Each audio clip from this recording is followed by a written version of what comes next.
dear students, today's topic is global warming. ठीक है, ये हमने ऑलरेडी. इसके बाद एक सब टाइटल इसका था, that was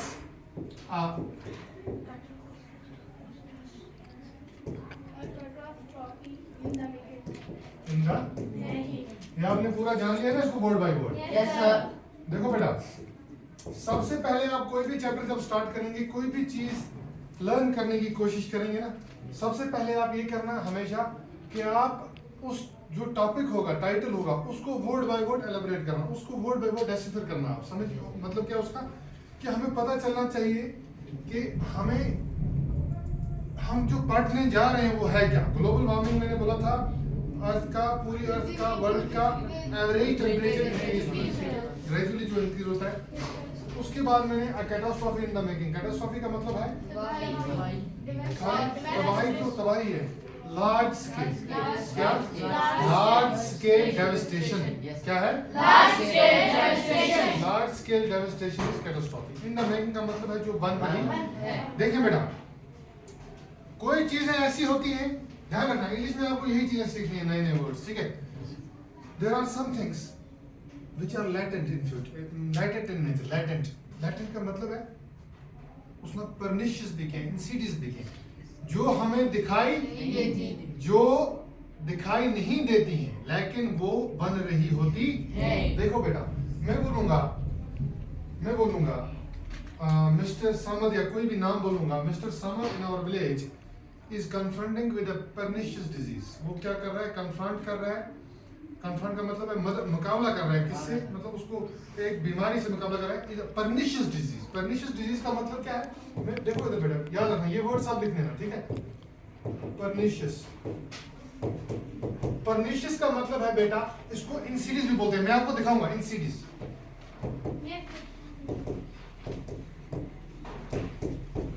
ये वो चीजें हैं, ये वो टर्म है, मतलब कोई चीज अगर आपको तबाह कर रही है लेकिन आपको उसका पता नहीं लग रहा है, उसको बोलते हैं पर्निशियस और इंसिडियस. समझाई बात? पर्निशियस और समझाई बात आपको? तो अब इन द मेकिंग का मतलब है ये पर्निशियसली क्या हो रहा है? बन रहा है. समझाई बात आपको? ठीक, मैंने आपको इसका एग्जांपल दिया. मिस्टर समझ या कोई भी फलाना चाचा in our village is confronting with a pernicious disease. He is not having cognizance about the disease, but symptoms are gesturing that. symptoms जो है वो हमें इशारा दे रहे हैं कि he is confronting with a pernicious disease. ठीक, कोई भी पर्सन होगा. ठीक, उसके बाद बेटा, global warming is a common term. It's a common term in present era. Current era में ग्लोबल वार्मिंग जो है it's a common term. Common term का मतलब है जो हम आमतौर पर सुनते हैं. फॉर एग्जांपल इन मीडिया, कहाँ पर सुनते हैं बेटा? मीडिया आपने सुना है कभी? मीडिया किसको बोलते हैं? मीडिया आ गई जी, मीडिया वाले हैं जी, सुना है ना आपने? मीडिया वाले आ गए. अब मीडिया देखो, हम जब, एक बात याद रखना, जब हम अपनी मैसेज को दूसरे तक पहुंचाते हैं, क्या कहते हैं? उसको क्या बोला जाता है? कम्युनिकेशन, है नहीं? जब हम अपनी मैसेज, जो हमारे अंदर व्यूज होते हैं, हमारे कॉग्निटिव वर्ल्ड में जो व्यूज होते हैं, जो हम अपने दूसरे आदमी को देते हैं, ठीक है, उसके लिए हम वो कम्युनिकेट करते हैं. क्या करते हैं? डिसेमिनेट करते हैं. डिसेमिनेट का मतलब फैलाते हैं, सेपरेट करते हैं. लेकिन उसके लिए हमें एक मीडियम चाहिए. क्या चाहिए? मीडियम. देखो, मैं यहाँ से आवाज दे रहा हूँ, Saqib, how are you Saqib. मैं बोलूँगा how are you Saqib. Why were you absent yesterday. आप एब्सेंट क्यों थे यस्टरडे? साकिब को मेरी आवाज कहाँ से गई? यहाँ से. ये है ना चैनल, ये चैनल है, ये नहीं साकिब नहीं, यहाँ से छोड़ के ये यहाँ तक चैनल है, ये एयर है. क्या है?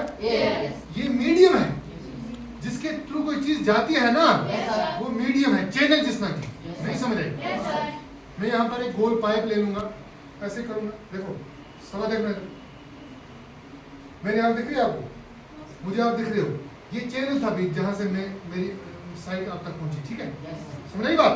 चैनल याद रहा? तो पानी को चैनल, पानी चला उसमें, अब मैसेज जिससे जाएगी वो चैनल है, उसी को मीडियम बोलते हैं. याद रखना, मीडियम किसको बोलते हैं बेटा? जहां से हम कोई चीज भेजते हैं. अब मीडियम का प्लूरल जो है दैट इज मीडिया. वही है, चैनल का प्लूरल है, मतलब मीडिया चैनल है ना. हम अपनी घर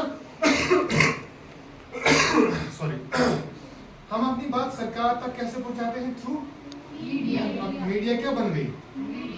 चैनल बन गई ना, वही मीडियम बन गई ना। मीडियम का प्रोग्राम मीडिया, ये पता था क्या आपको मीडिया क्यों बोलते हैं? क्यों बोलते हैं? क्योंकि वो चैनल है, इस तरह हमारी घर पहुंच सकता है। ठीक है, तो मैंने बोला कि global warming is a common term used in current era in electronic media, print media. Electronic media मैंने आपको बोल दिया क्या? प्रिंट मीडिया बोल दिया क्या? या फिर हम बोलेंगे प्रिंट मीडिया में क्या क्या आते हैं? शाबाश। प्रिंट मीडिया में क्या क्या आते हैं? न्यूज़पेपर, बुक्स, मैगजीन, जो प्रिंटेड चीजें होती हैं। इलेक्ट्रॉनिक मीडिया में टेलीविजन, मोबाइल फोन, गैजेट्स, बाकी जो भी है वो आते हैं। ठीक है, अब मैं आपको बोल रहा हूँ कि मीडियम से मीडिया आया है। ठीक है, मैं आपको बोल रहा हूँ कि ये ग्लोबल वार्मिंग जो टर्म है कहाँ पर यूज होती है? मीडिया में। मास कम्युनिकेशन जो है ना, मास कम्युनिकेशन, उसमें उसी में प्रिंट मीडिया भी आती है, मीडिया भी आती है, इलेक्ट्रॉनिक। मास कम्युनिकेशन को मतलब क्या है? देखो बेटा, अगर मास हम यहाँ पर लिखते हैं MASS, मास कम्युनिकेशन का मतलब कम्युनिकेट करो, मैसेज। मास शब्द मैंने आपको बताया तो वही मास में बोल रहा हूँ कि अगर मैं सोशल मीडिया पर, फेसबुक पर मैं पोस्ट करता हूँ, क्या करता हूँ? फेसबुक चलाता है कोई आपने से? अभी तो नहीं चलाते होंगे आप, ठीक है। अगर कोई चलाएगा भी सोशल मीडिया, वो कंस्ट्रक्टिव पर्पसेस के लिए यूज होना चाहिए, बेनिफिट के लिए यूज होना चाहिए। ठीक है, अच्छी तरह से इंसान यूज करना चाहिए जब वक्त रहेंगे। ठीक, तो मास जो है, मैंने बोला कि मैं फेसबुक पर एक पोस्ट अपने अकाउंट से करता हूँ, वो पोस्ट सिर्फ मेरे तक रहेगी, वो सब जो मेरे फ्रेंड्स हैं या फिर पब्लिक में रहूंगा मैं, सब फॉलोअर्स तक पहुंचे। मतलब मैं मास मैसेज दे रहा हूँ। मास को मतलब है सब ना, सबको। अगर मैं बोलूंगा कहाँ पर हम सुनते हैं global warming term? Commonly media में। मास कम्युनिकेशन जहाँ भी है वहाँ पर मीडिया में सुनते हैं, प्रिंट मीडिया में और मीडिया में सुनते हैं। आपकी बुक जो आपका कंटेंट है बुक पे, वो भी हम पढ़ेंगे। ठीक है, अच्छा, मतलब क्या है? मतलब क्या है इसका? जरा पूछें।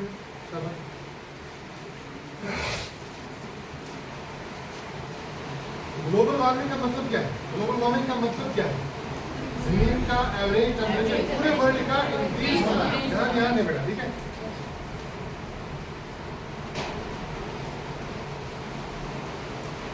So, in the last 100 years, the Earth's average temperature, surface temperature has increased by about 0.8 degree centigrade. मैंने बोला है लास्ट की एक सेंचुरी में जो है अर्थ का temperature, average temperature 0.8 degree centigrade increase हुआ।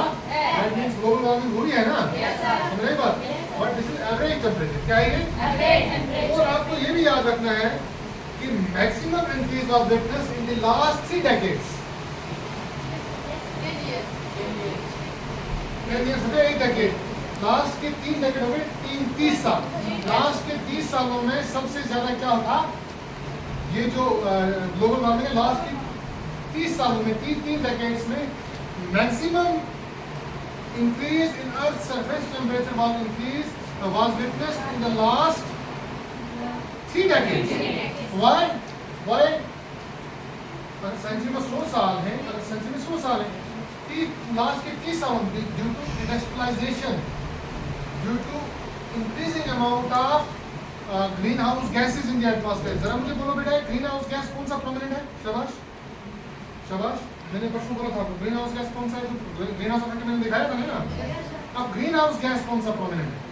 CO, carbon dioxide, water vapour और मीथेन। ठीक है, ये गैसेस हैं। ठीक है बेटा, अब मेजर रीजंस क्या है? Major reasons for the increase in earth's average temperature और for global warming. Major reasons are, सबसे पहला रीजन है ह्यूमन एक्टिविटीज। इंसान की जो एक्टिविटीज है ना, गाड़ियां कौन चलाता है? उन्हीं से पोल्यूशन होती है। फैक्ट्रीज कौन चलाता है? इंसान चलाता है। ऑपरेशन फैक्ट्री में ऑपरेट इंसान करता है ना सब कुछ। अब कौन है सबसे मेन कल्प्रिट? कौन है कल्पेबल? कौन है? Human beings. उसके बाद जो डिफॉरेस्टेशन होती है, जंगलों का कटाव, वो भी कौन करता है? इंसान। इसको मतलब सबसे बड़ा कल्पेबल अगर कोई है, इफ कल्पेबल याद रखिए, CULPABLE, कल्पेबल। कल्पेबल को मतलब है डिजर्विंग ब्लेम।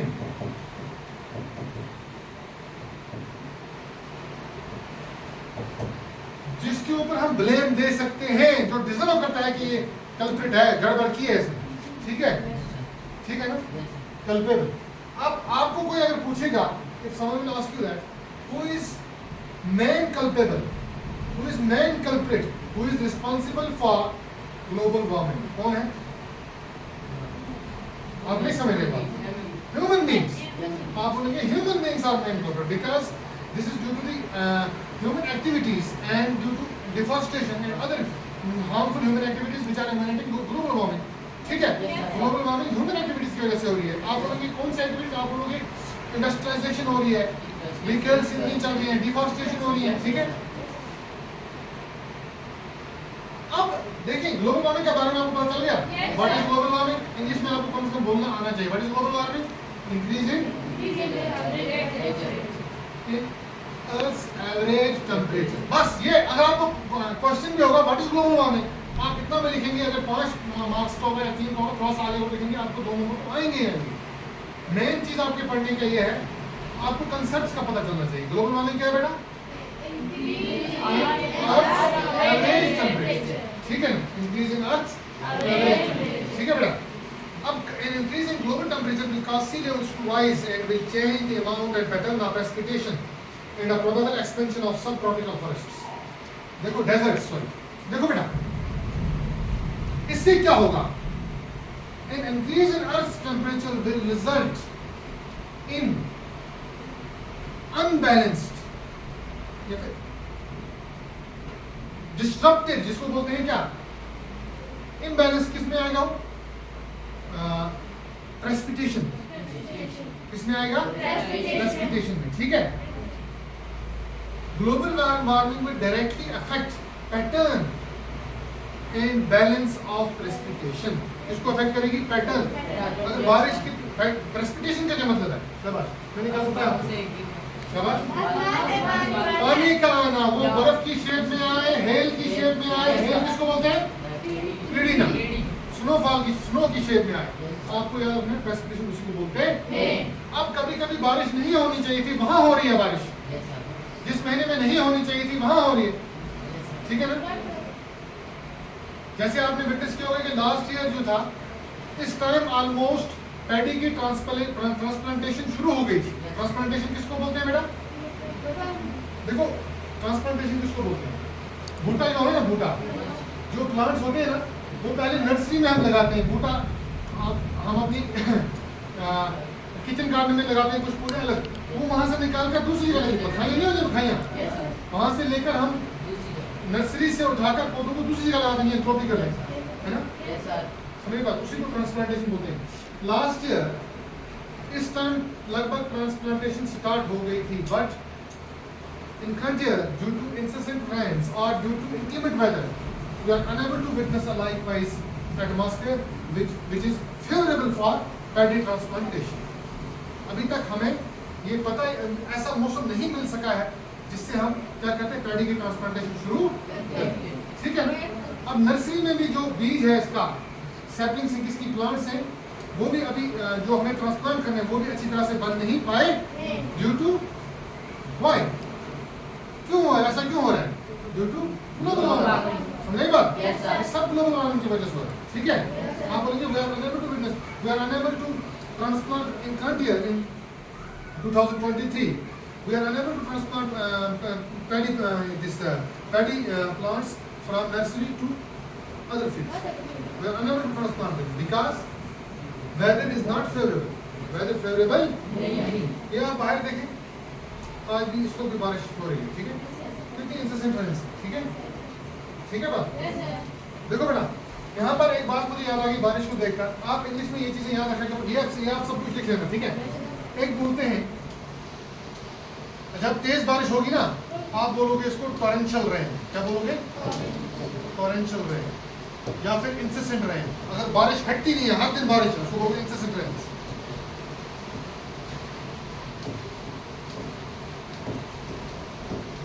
ठीक है। टॉरेंशियल रेन क्या बोलोगे? It's raining like cats and dogs, it's running cats like it's running cats and dogs, ठीक है। या दो चीजें याद रखना था, ठीक है।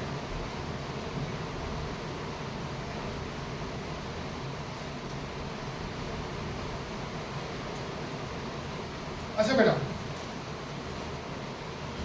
warming is expected to be strongest in Arctic region and would be associated with continuing retreat of glaciers, permafrost and sea ice.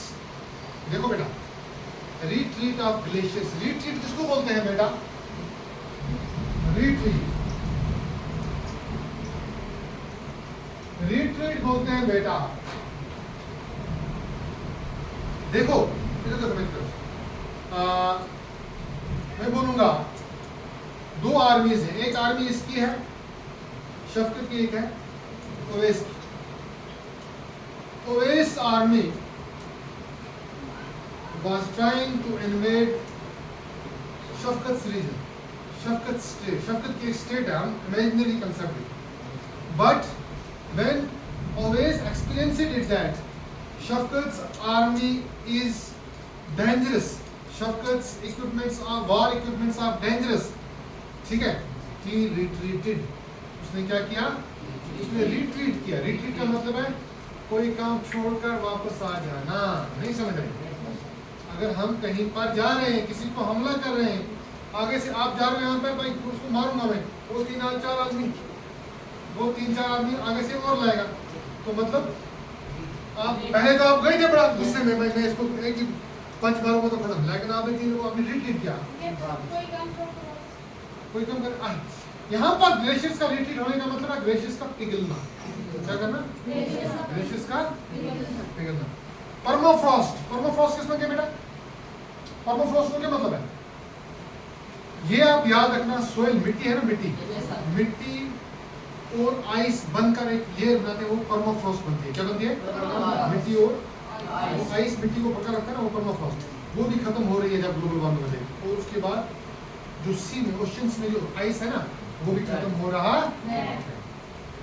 Other likely effects of global warming include more frequent occurrence of extreme weather events, including heat waves, droughts, and heavy rainfall, species extinction due to shifting temperatures and changes in agricultural yields. देखो बेटा, दूसरे effect क्या है global warming के? एक तो आपने क्या पढ़ा? Retreat of glaciers. वो देखो, अगर आप क्वेश्चन आएंगे ना आपको, आप एक बात हमेशा याद रखना, अगर आपको ये 8th क्लास में अगर आप हैं, अगर बेटा आपको ये सीखना, ये आपको एक सेटिस्फेक्शन होनी चाहिए कि मैं खुद लिख सकता हूँ क्वेश्चन। अगर मैंने सीखा है, मैं खुद लिख सकता हूँ। अगर आपको बोलेंगे कि व्हाट इज ग्लोबल वार्मिंग, आप बोलेंगे increase in earth average temperature, आप बोलेंगे what are the effects of global warming, आप बोलोगे effects of global warming are number 1 retreat of glaciers, number 2 melting of permafrost, number 3 melting of sea ice, number 4 floods, number 5 heat waves। heat waves किसको बोलते हैं? गर्मी की लहर नहीं होती कितनी भाई, देखो कोई आज 3 दिन 4 5 10 दिन करना में ऐसी गर्मी, हीट वेव आ गई, समझ आई बात? और क्या होता है बेटा? हीट वेव्स होती हैं और ड्रॉट्स, सूखा पड़ जाता है, ठीक, और इंसेसेंट रेन्स, ऐसी रेन्स होती जो चाहिए नहीं थी, समझ आई बात? फ्लड्स, ठीक है, हैवी रेनफॉल। इसमें सबसे मेन चीज है दैट इज स्पीशीज एक्सटिंक्शन।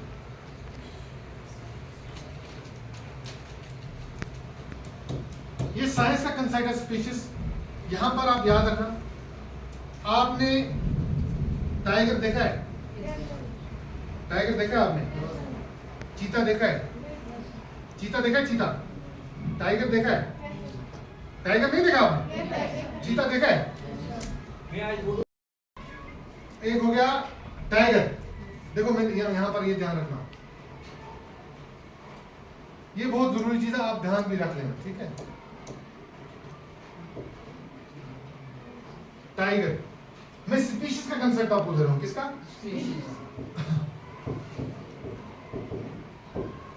किसका कंसेप्ट आपको दिमाग में आएगा? टाइगर देखा आपने? मेरा यहां दिखाना जरा इसको, बोर्ड दो सेकंड। टाइगर देखा?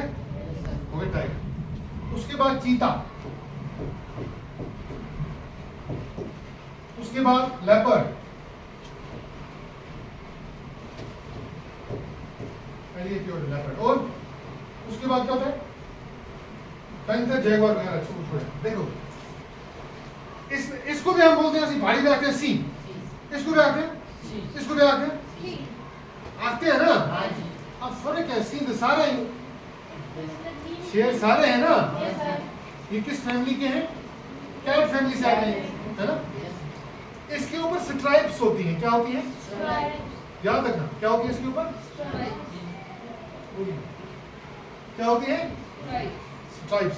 ये इस लकीर होंगे ना, लकीर जो उसके ऊपर होती है ना स्ट्राइप्स, उसको स्ट्राइप्स बोलते हैं। आपको ये भी याद रखना है कि उसके स्किन में भी होती है, स्किन में खाली ऊपर उसको फर्क नहीं होती है, उसके स्किन में भी होती है, अंदर मांसा भी होती है। सुनिए बात, चीता, इसके ऊपर क्या होता है? डॉट्स, नुक्ता। चीते के ऊपर डॉट्स होते हैं, ये पहचानने का तरीका है। लेपर्ड, ये बहुत जरूरी है, किसी को नहीं आता होगा, डॉट्स तो होगा। लेपर्ड के ऊपर ऐसे पैक्स होते हैं, नहीं होते ऐसे, डॉट मत होते, इसको बोलते हैं रोजेट्स, इसको क्या बोलते हैं? डॉट्स। इसके ऊपर क्या होते हैं? इसको बोलते हैं रोजेट्स। क्या बोलते हैं? इसके ऊपर ये सब लिख लेना, मैं पूछूंगा पहले, ये कॉमन चीजें हैं जो पता होनी चाहिए। इसके ऊपर क्या होता है? क्या होता है? रोजेट्स किसके ऊपर होते हैं? वो जो डब्बे जो होंगे ना। अब मैं बोल रहा था, मुझे लिखने की क्या जरूरत, चलो ये भी आपको पता चल गया। अब आपको याद रखना है कि टाइगर की अलग स्पीशीज है, चीता की अलग है, लेपर्ड की अलग है। क्यों है? सीओ भी है, शेर ये भी है, ये भी है, लाइन भी है। लाइन के यहाँ पर मेन होती है, जब लड़ी हो ना उसमें मेन। इनमें फर्क क्या है? फर्क ये है कि ये इसका मेल अगर होगा ना, मेल नहीं समझ आई, मेल, इसकी फीमेल के साथ रिप्रोडक्शन में बच्चे पैदा नहीं हो सकते हैं। जो दो जानदार चीजें आपस में बच्चे पैदा कर सकें, वो एक स्पीशीज होती है। ये साइंस में कंसेप्ट है, ये आप यहाँ पर स्पीशीज उसको बोलते हैं जो दो जानदार चीजें आपस में बच्चे पैदा कर सकते हैं, अगर वो एक ही स्पीशीज है, ठीक है। ये आपस में बच्चे पैदा नहीं, ये अलग स्पीशीज है, समझे बात। अब स्पीशीज एक्सटेंशन, स्पीशीज याद है बात? अब आपको इतना याद रखना, डेफिनेशन आपको अलग पढ़नी है साइंस में, that's a secondary question and we are nothing to do with that. आपको फिलहाल याद रखना है, ये स्पीशीज वो जानवर हैं, वो लिविंग बीइंग्स हैं जिनकी एक कैटेगरी होती है जो आपस में बच्चे ब्रीडिंग कर सकते, बच्चे पैदा कर सकते हैं, ठीक है। तो बेटा यहाँ पर एक बात और है कि स्पीशीज एक्सटिंक्शन किसको बोलते हैं? एक्सटिंक्ट होना किसको बोलते हैं? खत्म होना। जब स्पीशीज एक्सटिंक्ट हो जाएंगी, मतलब स्पीशीज खत्म हो जाएंगी। जैसे कोई ऐसी चीज बताओ मुझे जो स्पीशीज थी जो एक्सटिंक्शन होगी। साइबेरियन वोल्फ, साइबेरिया है क्या ना, जा साइबेरियन एलिफेंट जो थी, उसमें इतना लंबा जग थी, वो आज है नहीं। डायनासोर्स थे ना किसी जमाने में, वो क्या हो गए? खत्म नहीं बोलेंगे आप बेटा, इंग्लिश है, आप इंग्लिश में एक्सटिंक्ट बोलेंगे, ताकि आपको खत्म भी ठीक है, अपनी बोली में समझना है, लेकिन आपको एक्सटिंक्ट बोलना पड़ेगा, क्योंकि आपको ये याद नहीं एक्सटिंक्ट बोले जो खत्म हो गया, समझे बात। अच्छा, ये स्पीशीज एक्सटिंक्ट किससे होती है? ग्लोबल वार्मिंग से। नहीं समझे? मिसाल के तौर पर मैं बोलूंगा, यहाँ पर हमारे शमसबरी रेंज में, मिसाल, दिस इज एग्जाम्पल है, ये रियलिटी नहीं है। मैं बोलूंगा शमसबरी रेंज में मंकीज की एक स्पीशीज थी। किसकी? मंकीज की। यहाँ पर बहुत टाइम बारिश नहीं पड़ी, वाइल्ड फायर जंगल में आग लग गई। वो जो मंकी खाली एंडेमिक थे, क्या थे? एंडेमिक को मतलब है खाली एक ही जगह है, और किसी जगह नहीं होते, और किसी जगह एंडेमिक हो गए, जो एक ही जगह पर होंगे बेटा, और किसी जगह नहीं होते, एंडेमिक थे। अब वाइल्ड फायर की वजह से वो सब मर गए, उसकी स्पीशीज क्या हो गई? एक्सटिंक्ट हो गई। यहाँ पर तो एंडेमिक थे एक जगह से, लेकिन वो क्या हो गए? एक्सटिंक्ट हो गए, ठीक है ना। तो एक्सटिंक्ट, आप ग्लोबल वार्मिंग के इफेक्ट्स याद रहेंगे आपको? बहुत आसान है, बहुत आसान है। कौन कौन से ग्लोबल वार्मिंग इफेक्ट, कौन कौन से? शाबाश। Glacier retreat, floods, melting of sea ice, melting of permafrost, floods और अर्थक्वेक्स। डिफॉरेस्टेशन इफेक्ट क्या है? डिफॉरेस्टेशन ह्यूमन एक्टिविटीज है। मैं बोल रहा हूँ इफेक्ट्स जो है उसके इफेक्ट्स, आपको समझ नहीं आ रही? इफेक्ट्स कौन कौन से? सबसे पहले ग्लेशियर्स का रिट्रीट होना, फ्लड्स का आना, हैवी रेनफॉल, इंसेंट रेनफॉल, और शाबाश